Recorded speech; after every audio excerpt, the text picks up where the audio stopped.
Ensemble, nous agissons pour la prévention des risques pro. C'est le thème de cette première table ronde et on en parle tout de suite avec mes invités. Philippe Saconnet, vous êtes responsable d'atelier de l'entreprise Papier d'Arménie. Et Pavel Banasiak, vous êtes ingénieur HSE. C'est quoi un ingénieur HSE? Alors un ingénieur HSE, donc ingénieur en hygiène, sécurité et environnement, c'est tout simplement, on va dire, un expert qui intervient sur un domaine qui est plutôt large, qui va avoir des connaissances, qui va avoir des compétences justement dans le domaine de la sécurité, donc de la prévention des risques, dans le domaine de l'hygiène et également dans le domaine de l'environnement.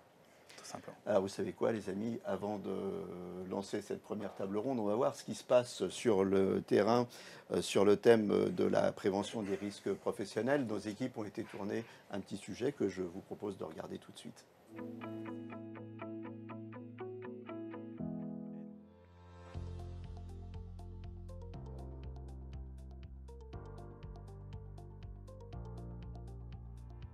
Le document unique d'évaluation des risques est un document qui permet d'identifier les risques afin d'établir une cotation de manière à les prioriser, de manière à pouvoir établir un plan d'action et mettre en place des mesures de prévention. Pour moi, il est important effectivement d'être accompagné par les services de l'OPSAT car ils ont un regard sur les risques professionnels que nous ne maîtrisons peut-être pas en totalité. On a fait appel déjà à l'OPSAT sur les risques psychosociaux. On a eu l'intervention de psychologues sur une étude, que ce soit par rapport à des charges de travail importantes. Qu'est-ce qu'on va mettre en œuvre comme action pour les protéger et les sensibiliser à ces risques-là, mais également sur tout ce qui va être le travail sur écran avec une sensibilisation pour le personnel administratif. On a pu échanger sur de nouvelles propositions d'action.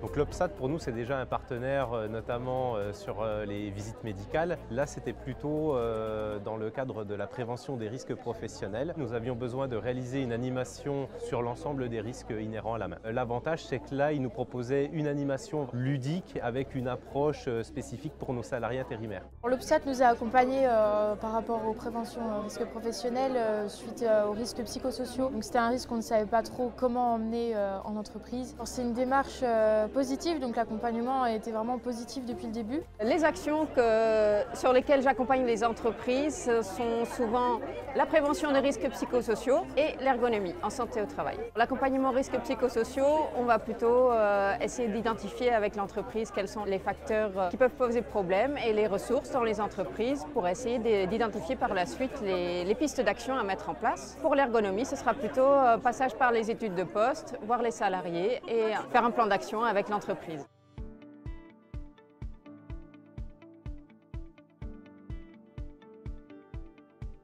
Là aujourd'hui on est sur un escape game sur la prévention du risque routier. On a travaillé avec une entreprise qui nous a aidé à créer des énigmes concernant en fait les différents messages à transmettre. Il y a toute la partie relative à la préparation, donc quand on doit faire un déplacement routier, tout ce qui va concerner en fait l'entretien du véhicule. On va avoir également quelque chose par rapport à la prévention des risques liés à la fatigue et enfin tout ce qui est lié au champ de vision.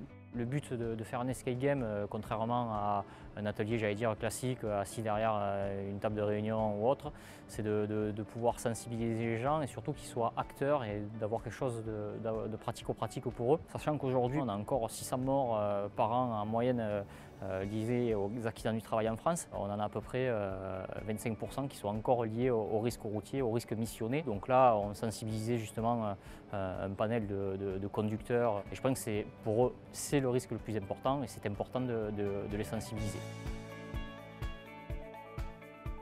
On a passé un escape game sur le thème de la sécurité routière. C'est une très bonne, à mon avis, une très bonne manière de revoir la sécurité routière et des points essentiels tout en passant un agréable moment. Oui. J'ai appris des nouvelles choses, par exemple la position de conduite, comment déterminer les signes de fatigue. C'était une expérience vraiment très agréable, ça m'a permis aussi de me rappeler un peu quelques points de sécurité que j'avais peut-être oubliés avec les années. C'est toujours bien d'avoir une piqûre de rappel, c'est notre santé qui est en jeu. Et si tout le monde fait ça, je pense qu'il y aurait moins d'accidents.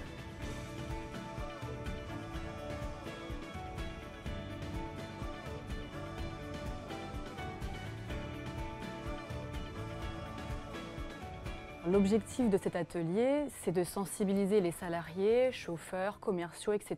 sur l'alcool et la conduite au volant d'un véhicule. Le deuxième objectif, c'est de faire prendre conscience donc, aux salariés que l'alcool et la conduite d'un véhicule sont totalement incompatibles et même à faible dose. Pour information, il y a un tiers des morts sur la route qui sont liés à l'alcoolisme. Le troisième objectif, donc, c'est de démontrer les effets de l'alcool sur l'équilibre, l'appréciation des distances et sur le temps de réaction. On m'a mis un masque pour que je vois les effets d'une alcoolémie importante. Donc effectivement, ça fait peur et ça fait véritablement réfléchir. L'expérience que je viens de vivre à l'instant là, c'est un danger que j'ai vécu pour quelques minutes et c'est très difficile de voir la route. Si avec cette prévention, si vous pouvez sauver une personne, ce sera déjà parfait.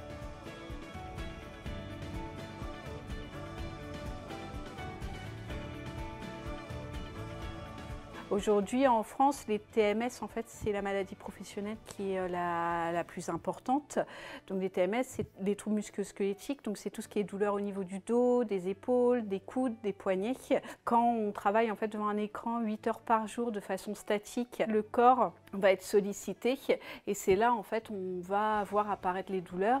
Donc, pour éviter qu'elles apparaissent, le mieux en fait, c'est d'essayer en fait d'adapter le poste pour pouvoir travailler plus sereinement et sur le long terme. L'aménagement du poste de travail va prévenir tout un ensemble de risques. C'est presque une chaîne de risques qu'on va essayer de rompre. Donc, ce qu'on propose très souvent comme aménagement, ça va être un travail sur l'assise de la personne. Ensuite, on va s'accorder sur le plan de travail et la hauteur du plan de travail notamment. On peut proposer tout un panel de périphériques qui vont intervenir sur l'informatique, sur le positionnement des membres supérieurs, sur la facilité de l'écriture, de la lecture des documents, de la lecture des écrans.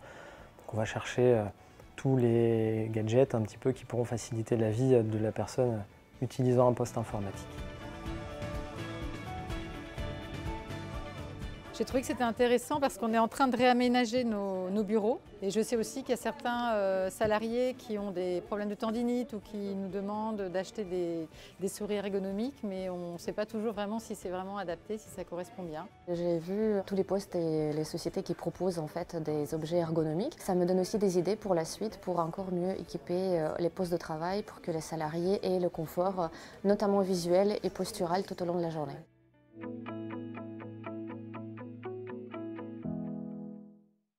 Voilà, on vient de voir un certain nombre de risques, TMS, addiction, conduite. Il y en a d'autres, on va voir ça avec vous, Philippe Saconnet et Pavel Banasiak.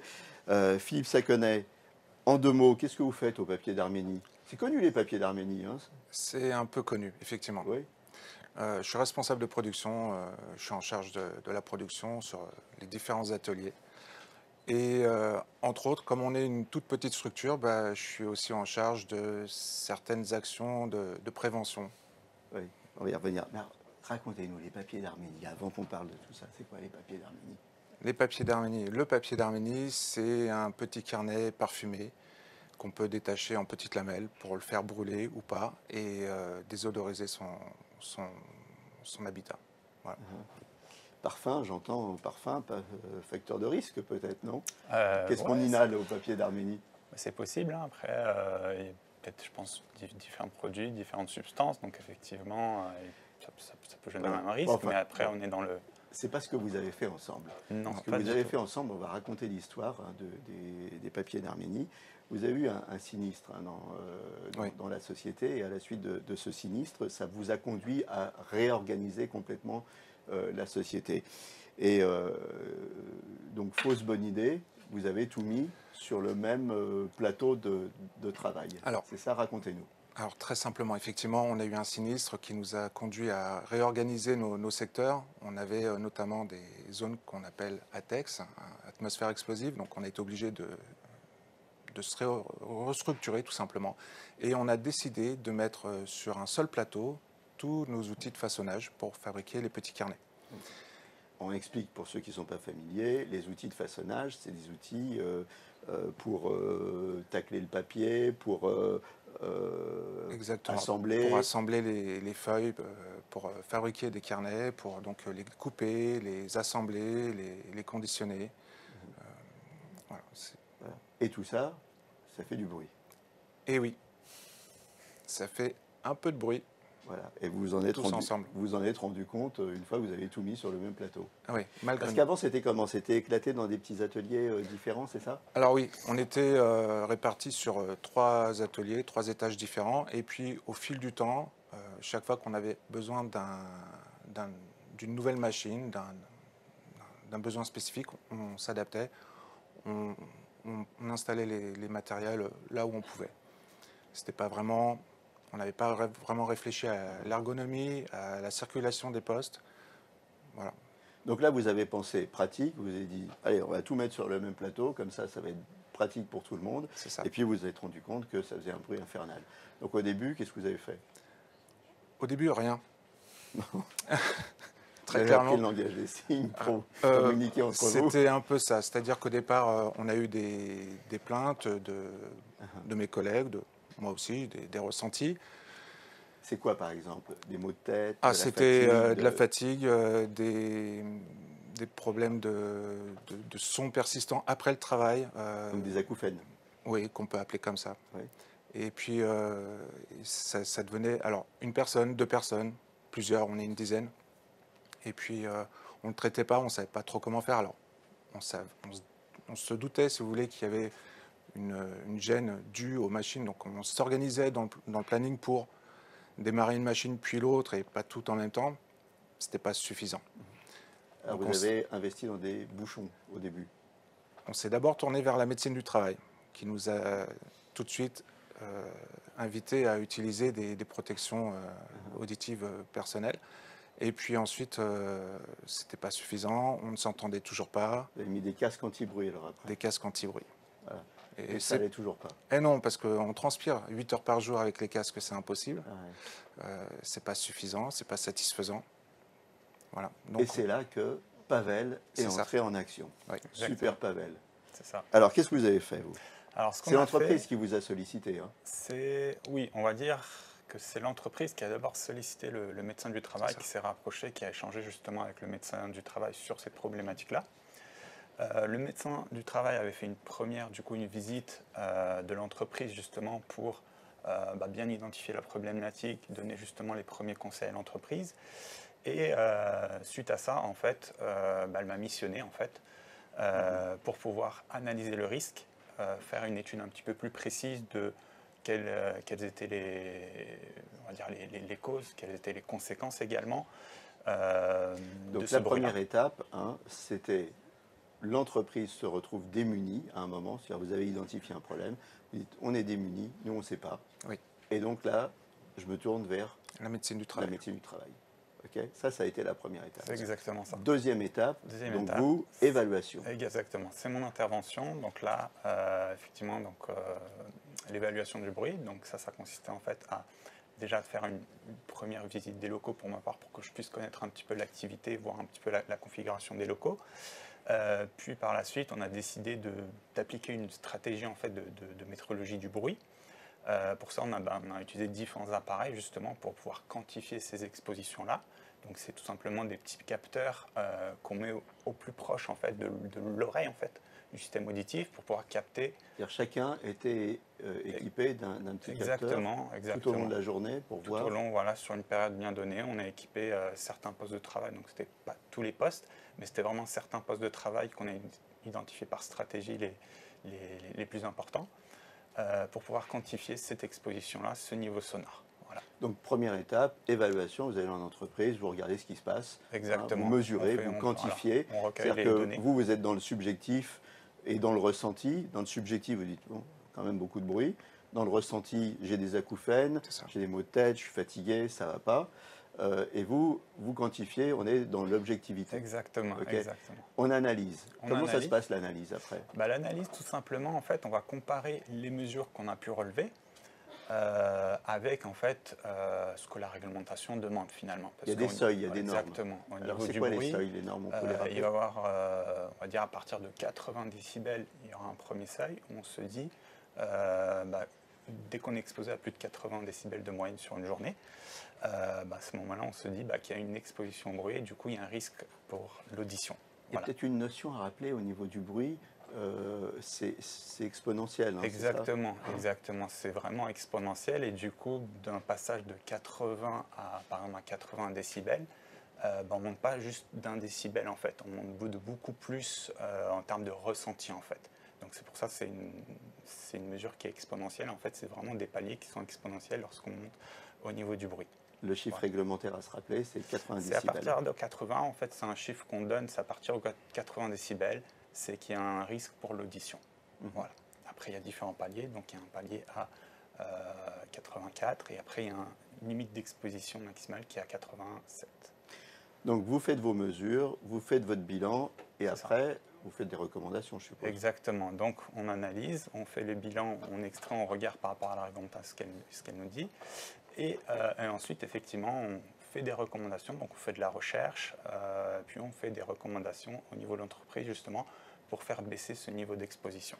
Comment ça se passe, les recommandations? Vous faites vos recommandations en lien avec le médecin du travail, ou vous faites un jour une réunion en entreprise où il dit voilà ce qui se passe? En fait, il y a plusieurs étapes d'abord. Donc, effectivement, on en parle au médecin du travail, on échange avec le médecin du travail déjà pour l'informer de ce qu'on a pu identifier, ce qu'on a pu relever, et puis lui présenter en fait les recommandations vers quoi on va orienter l'entreprise.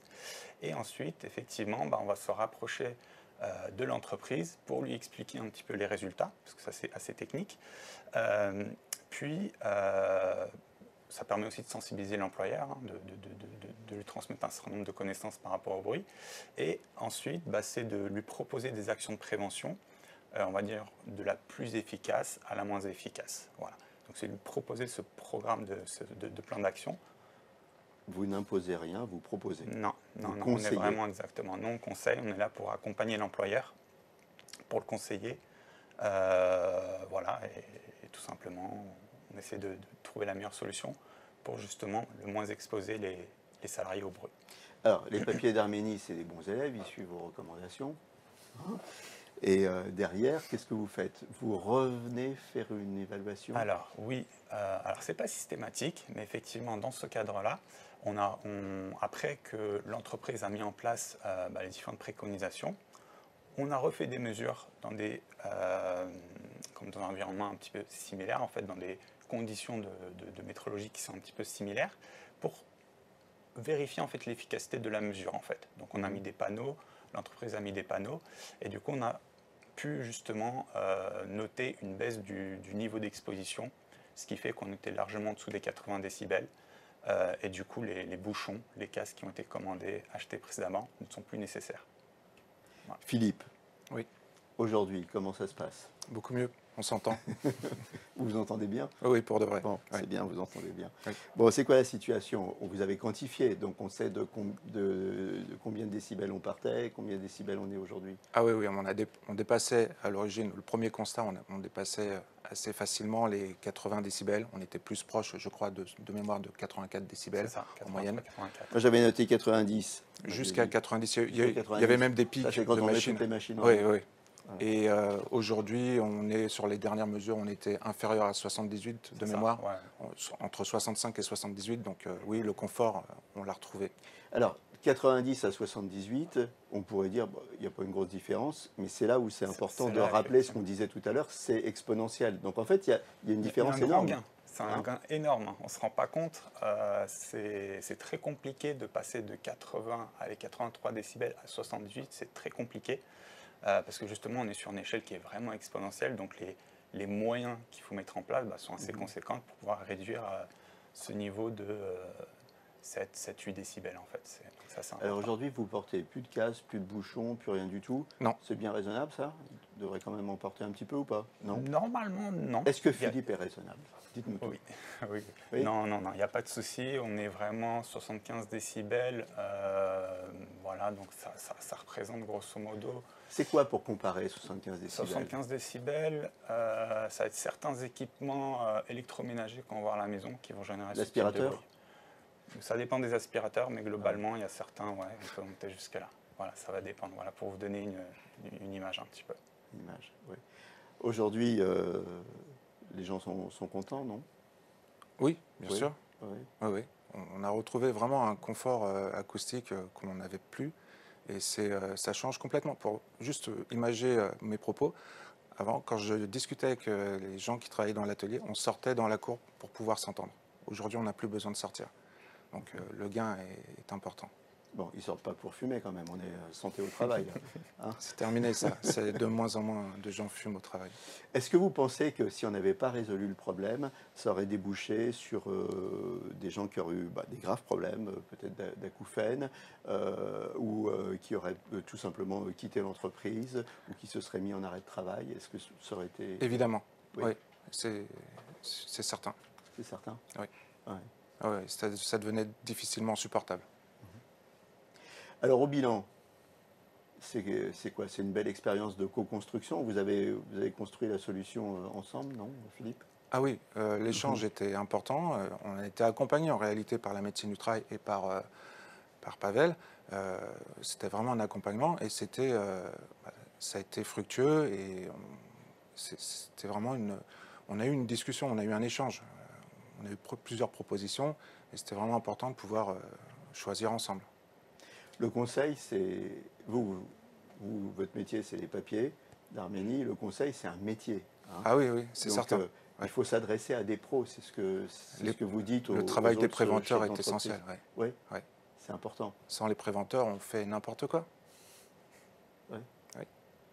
Et alors pourquoi c'est un métier? Qu'est-ce que vous maîtrisez que Philippe ne maîtrise pas? Les aspects réglementaires? Tout simplement, oui. Déjà les aspects réglementaires. Effectivement, Philippe, c'est un gestionnaire de production. Il connaît bien le métier du papier d'Arménie, il connaît bien le fonctionnement des machines. Mais c'est vrai qu'au niveau de la réglementation, nous, vraiment, on va apporter ce petit plus, en fait, par rapport à la réglementation. Mais tout à l'heure, on parlait aussi d'aller plus loin, au-delà de la réglementation, dans le sens de la prévention.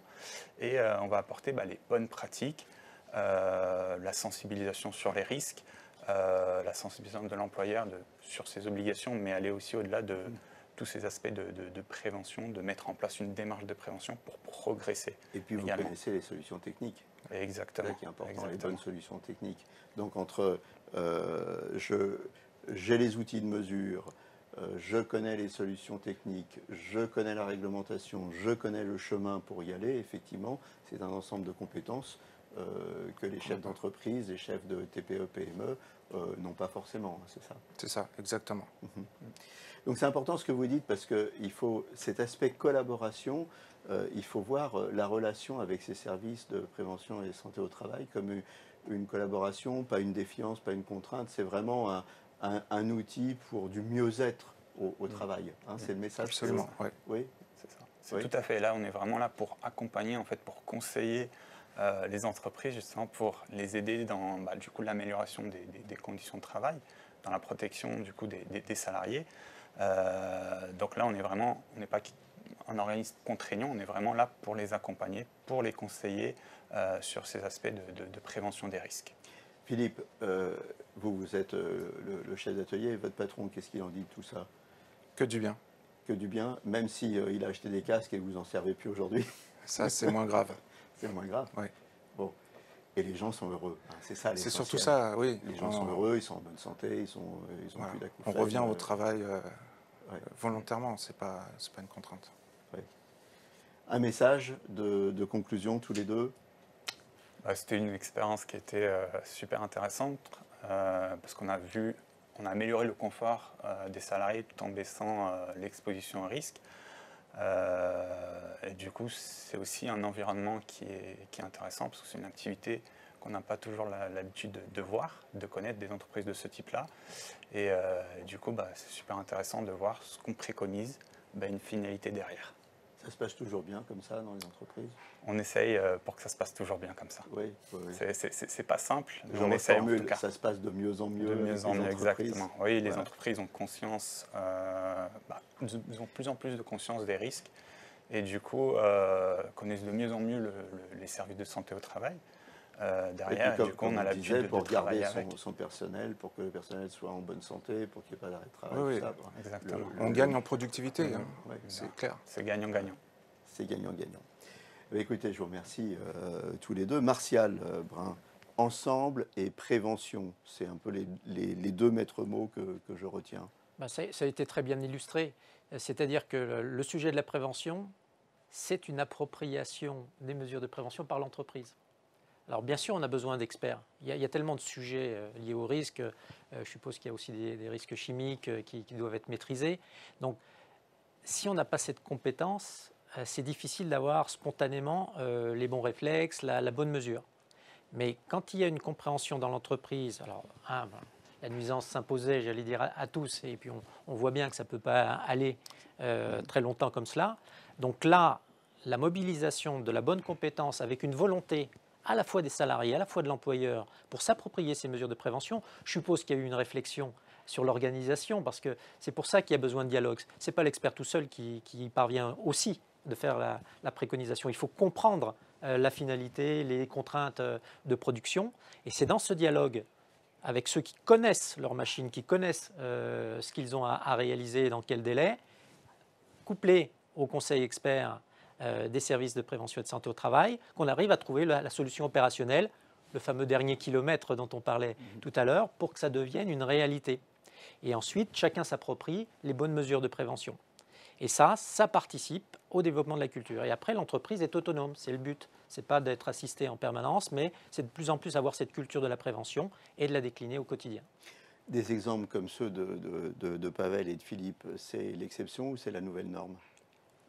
C'est quand même général. Je ne crois pas qu'il y ait beaucoup d'entreprises qui fassent l'impasse, même s'il y a encore des progrès à faire dans la réalisation du document unique d'un plan de prévention, qui fassent l'impasse sur la réalité des risques. Donc il y a forcément une réflexion plus ou moins structurée, plus ou moins justement nourrie de compétences, mais elle existe. Et c'est vrai que les entreprises comprennent que c'est l'intérêt bien compris.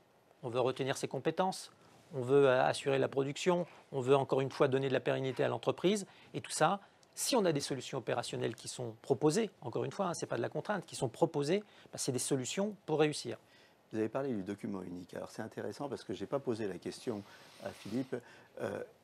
Le document unique, on le fait à un moment T de l'entreprise, à un instant T de l'entreprise, sauf que vous avez eu un sinistre et vous avez totalement réorganisé votre entreprise. Est-ce que vous avez refait un document unique qui aurait mis en évidence justement dès le départ ce risque? On l'a refait, on s'est surtout axé effectivement sur le risque chimique en l'espèce. Oui. Et on n'a pas du tout pris en compte cette gêne auditive qui aurait pu se présenter, qui s'est présentée du reste. On l'a intégré après, et puis on a traité, on avait un ordre de priorité à respecter dans le document unique. Donc ça c'est une notion qu'il faut introduire, le document unique, c'est très important, mais il n'est pas gravé dans le marbre. Comment on le fait évoluer, Martial? Alors, je crois en l'occurrence, dans l'expérience des papiers d'Arménie, c'est là où aussi on voit que le suivi individuel de l'état de santé apporte quelque chose. Parce que c'est aussi l'expression au moment de l'entretien individuel avec le salarié que le médecin du travail a découvert qu'il y avait aussi une problématique. Donc les facteurs d'alerte, ils peuvent être différents. Ça peut être la représentation du personnel, ça peut être les salariés en direct avec l'employeur, ça peut être le médecin du travail qui s'aperçoit d'une problématique. Et à ce moment-là, on provoque une actualisation du document unique, mais surtout, encore une fois, ce qui compte, c'est l'action de prévention, c'est le plan de prévention qu'on met en place. Donc il y a plusieurs facteurs de déclenchement de cette mise à jour. Et ce qui compte dans tout ça, c'est le dialogue, en fait. Bien sûr. C'est le dialogue. Écoutez, Philippe et Pavel, merci d'être passés sur notre plateau. Je constate que vous n'êtes pas venus avec un petit carnet de papier d'Arménie. Alors, qu'est-ce qui se passe? Oui. Ça aurait été bien. Non, je vais y penser. C'est un produit iconique, les papiers d'Arménie. Voilà. Merci à tous les deux de nous avoir rejoints pour ces rencontres santé-travail. On va passer au deuxième volet de l'offre socle.